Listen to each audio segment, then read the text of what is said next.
Hi, I'm Lanny and this is Preserving Today. So today I want to talk about a somewhat controversial topic and something that's really important to me personally as a person who likes to be improvisational in the kitchen and intentional with the ingredients that I choose.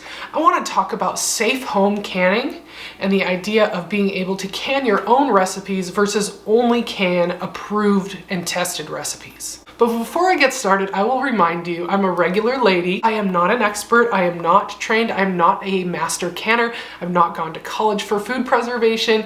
And I want you to take everything, not just from me, but from anyone with a grain of salt, and do your own research and think things through and see what resonates with you, what makes sense to you, and what you can do in your kitchen with your ingredients and your equipment and your resources. So when I first wanted to learn canning, it was because I thought, what a great way for me to be able to batch cook, make dinner, and then throw some leftovers in a jar and make it shelf stable so that my family could have that for a dinner at a different time. I quickly felt discouraged when I started learning about canning because most of the information out there, even like small-time blogs, are going to first tell you that you cannot can a recipe unless it is an approved recipe. And so what they mean by an approved recipe is a recipe that has been tested by the Food and Drug Administration and been deemed to be a safe home canning recipe. These recipes are done using, I believe, a little gadget that goes into the jar itself and then follows the temperature that the jar maintains for what period of time. It's also taking into account density of food. And the point of this is to make sure that whatever recipe it is will kill any botulism spores that may be present and that they would be shelf stable. So you might know that canning with a water bath canner and canning with a pressure canner is different. And things that are safe to can in a water bath canner are acidic foods. And that's because acidity creates an environment where botulism can't grow anyway, so you don't have to worry about that. You don't have to go for as high of a heat. They're just going for the other bacteria, which are killed at a lower temperature. The idea is you're sterilizing your food and you're locking it into the jar.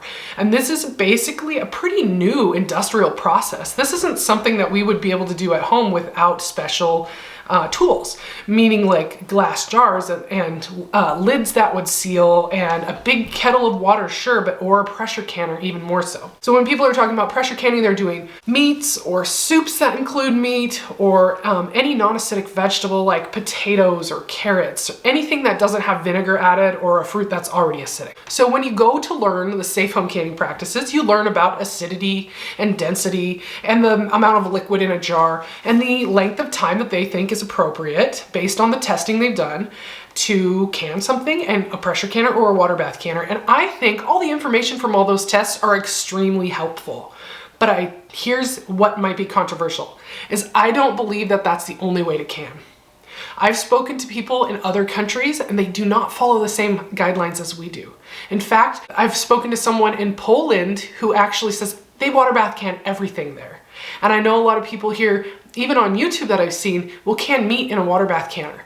But it takes a long time, 5-8 hours of canning. Do you even want to eat that meat after it's been cooked for that long? Well, maybe, because it'll be like a fall apart roast. So maybe meat would be the exception.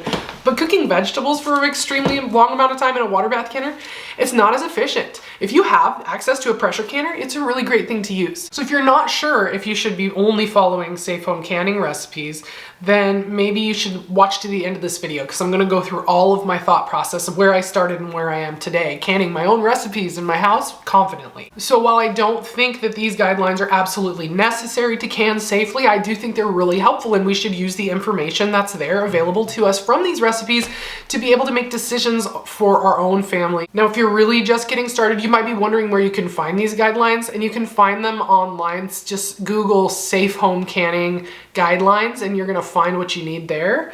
There are also trusted books like the Ball Blue book. And this is an old one, which is something that we could talk about too. Some of the recipes in here are not safe anymore by our new standards. But you have to wonder, when people were following the guidelines from this book in the 70s, were they dying in droves from botulism? The answer is no. And canning was really popular in the 60s and 70s. It was a huge resurgence of getting back to the land and taking care of yourself and being more resilient, preserving your own food. And there wasn't a huge uptick in botulism cases.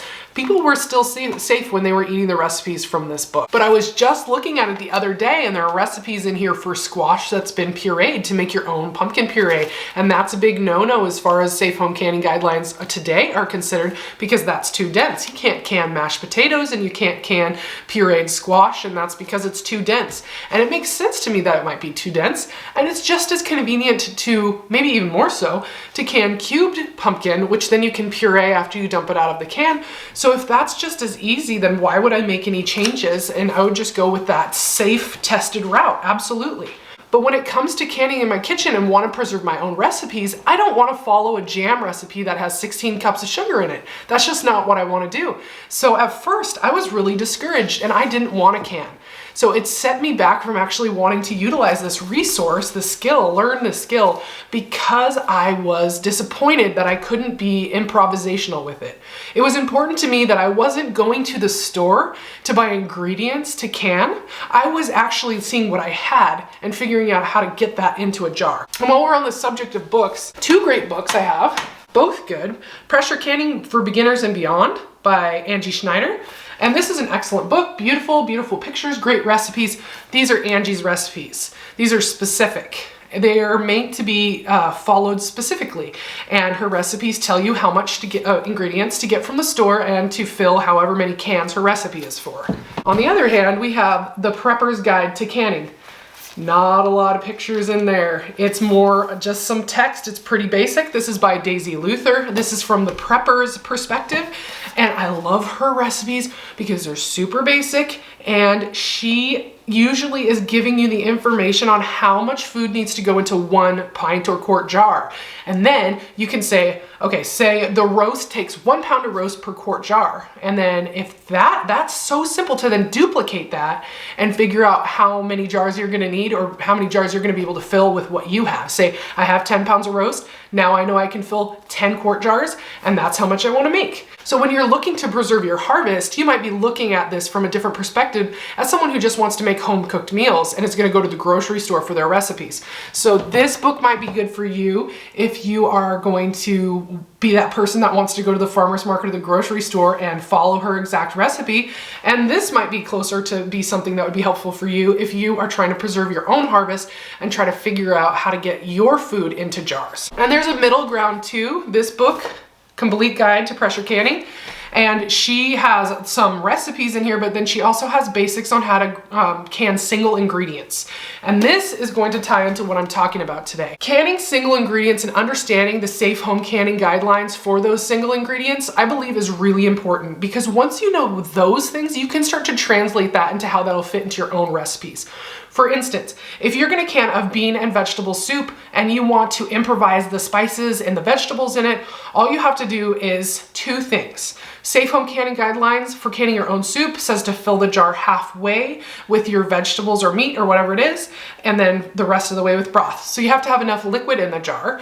But another factor is that what I look at is just all the ingredients, and then I figure out which of those single ingredients would have the longest canning time, and then I go with that as my canning time. So for instance, if it's meat and it's gonna be 90 minutes, and I have a bunch of vegetables that would be 60 minutes, 30 minutes, 20 minutes, I'm going for the 90 minutes because there's meat in there, so I wanna make sure it's canned for that appropriate amount of time. But with that, when you're canning your own recipe, you also want it to taste good. And a lot of these tested recipes know that they're gonna taste good because they've been tested. Recipes maybe that haven't been tested by the FDA, but have been made with somebody who's a canning professional, she's gotta try these recipes and taste them. So when you're doing a really big batch of something, it can be kind of frustrating to get into it and can a whole bunch of it and then find out you don't actually really like it. And there is changes that happen during canning, especially pressure canning with flavors. Certain flavors don't carry over well in the canner. Some of them kind of disappear, others that intensify. Like, never leave a clove in a jar when you're pressure canning it, in my opinion. It gets way too strong. I would say the same about fennel. We made this pasta sauce. This was one of my improvised recipes, and I'll tell you how I got to this. So, first thing I did is I looked up pasta sauce with meat recipe, and I read about it, and I understood that you were going to brown your meat and basically make your sauce but not cook it for long, fill your jars and pressure can it for a certain amount of time, which I can't remember right now, doesn't matter. it said to use a certain amount of spices, a certain amount of meat, and a certain amount of tomatoes. Okay, so I did that, I followed that, but I didn't follow the spices they told me to use. I used whatever spices I wanted to use, but I just tried to keep it roughly the same volume, because the volume is what's gonna affect your jar, right? If you fill half your jar with spices, it's not gonna be the same recipe as it would be for a few tablespoons of that. The other thing was we used our own sausage. This called for ground beef and Italian sausage. We use the grass-fed ground beef from the cow that we buy from a local farm, and then the sausage, we actually make sausage. So we had bulk Italian sausage here that we spiced ourselves. And that has really good ingredients, fresh parsley, really good Pecorino Romano cheese, it has wine, and it's like this great flavor, right? Well, it turns out that sausage didn't translate that good in the canner. After a long cook time, I think the fennel in the sausage became a little too strong and it wasn't excellent. So I think that if you're going to experiment with a recipe and new spices, you can maybe read about individual spices and see if people have an opinion on them becoming too strong. For instance, people say sage is too much in a pressure canning recipe and that it changes its flavor and it's gross. I've never actually tried it. I'm taking their word for it on this one. If I ever really want to try it, I'm going to do it in a very small batch, 1 or 2 jars, just so I can taste it before I commit to having 12 jars on my shelf of something that we might not want to eat. So this wasn't the best, but it's not a deal breaker. Like, this is still dinner and I'm totally fine with it, but it doesn't have the same flavor of the sausage that we put in it, which is what I kind of was expecting. When you're learning to can, I think single ingredient things are the way to go. Bone broth, right? Single ingredient. I don't even add salt. This is so versatile, I can add it to anything. And because there's no spices or anything else, it's really simple. It's an approved canning recipe, low stress, totally fine. Once you get good at this, then you can start to improvise with the other things. And to start improvising, that is to start by swapping ingredients. Swapping ingredients like for like. Figure out what's similar to the thing that's called for in the recipe and just swap it out. Same with meat. We can our own tuna here. And all I did is follow a safe home canning recipe for canned tuna, a little bit of salt, part of a carrot stick is in there. That's supposed to help any bitterness that might be in the fish, and a little tiny drip of olive oil. And yes, you're not supposed to can with too much fat. That's also one of the rules out there that gets blown way out of proportion. Obviously, we can can with fat and it's fine. Do you see the amount of fat that's on top of this pasta sauce? It's gonna be just fine. But something with a lot of fat, that can, possibly compromise the seal because it gets greasy, or it can actually go rancid in the jar before your jar is actually expired. So just take that into account. Especially with shelf-stable fats, you can always add that later. Now, I say, when you first start experimenting with doing your own recipes, start with an acidic food, because then you don't have to have that fear of botulism at all. You can do this in the water bath canner, you can do smaller batches, it's quick, and things like jams and jellies are the best. And I just did this tart cherry preserves a week ago or so. I thought they'd make good Christmas gifts. The tart cherries on our tree grew in July. I picked and pitted them and put them in the freezer, and I thought I'd be canning pie filling. But we didn't quite go through the pie filling. I think it's been 2 years and we've had 8 jars, and I've even given a few away. We just don't make pie that often. So I thought smaller jars could be used better, and I thought of making a preserve that could be used like a jam. It could be put on top of a biscuit or a scone. It could be put on top of the cookie bars that I make, similar to just any other jam, but this also could be used as a pie filling if I wanted to. And I might add thickener, but I might not even need to. So to improvise with this, I said, tart cherries are sour. I added a little lemon juice, that's also sour. So I'm making sure I'm maintaining that acidity, and that's gonna be acidic enough. And then I'm adding a small amount of liquid to cook it down. I'm adding sugar or honey to taste, that's all fine. I could use Pomona's pectin, which is my preferred pectin, I'll link to that in the video if I wanted to, but I didn't need to because I was able to reduce this down to get to the thickness that I like without having to use pectin. And cherries aren't really rich in pectin, so I was impressed that I was able to do that. I got it to where I wanted to, I packed it in jars, but how did I decide what time, how much I should can this for? Well, I just looked up tart cherries and I looked up preserves, and I found 10 to 15 minutes is what the standard is, so I did 15 minutes in the water bath for these. Vinegar pickles is another fun way to experiment. You can look up a recipe for vinegar pickles, and all you need to do is just sub all the spices with whatever you would want to instead. Add a chili pepper, add garlic, don't add garlic, add fresh dill, add dry dill, whatever you want to just sub the spices and experiment with that. And that's a really good way to test flavors and test different spices and see what you like. When on the subject of acidic recipes, pie filling is another one that you could experiment with swaps. I followed an apple pie filling recipe, but I swapped it for pears.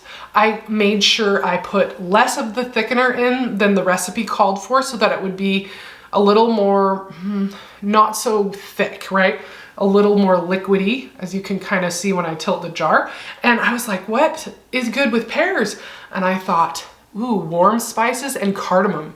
So like a cardamom and cinnamon pear pie filling, and this stuff is so good.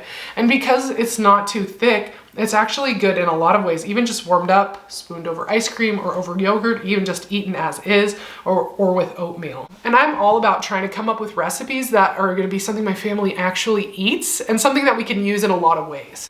People online in canning forums can be so dramatic. It's like life or death. They're saving people's lives by telling them not to can things. And I think if you spent more time in your own kitchen canning something than you did online telling people they can't can certain things, then we'd all be a lot more productive. Let's just say that.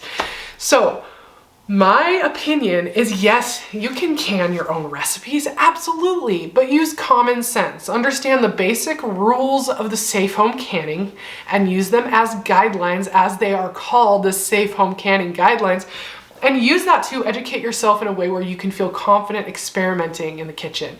Understand density, understanding the amount of fluid that's in the jar, headspace, and acidity, and then processing times for especially for pressure canner items, and know that you can do this in a safe way. Now, I hope you stuck with me through this whole video because it is something that's really nuanced and each person's experience is going to be different. But I think the more people who have gotten to the point where I am, where I feel confident canning my own recipes, if we can explain why we're confident in that and how we got here, we can help the people like I was in the beginning, where I was like, I don't even want to can. If I can't can my own soup, I don't even want to can. Well, here's the answer, past Lanny. You can can your own soup. And now you do. Guys, thanks so much for watching my video. Please subscribe to the channel and check back for more later. I want to know though, do you can your own recipes? Or are you a stickler that wants to stick just to the safe guidelines? Let me know in the comments below. I'd love to hear your opinion. Until next time, take care.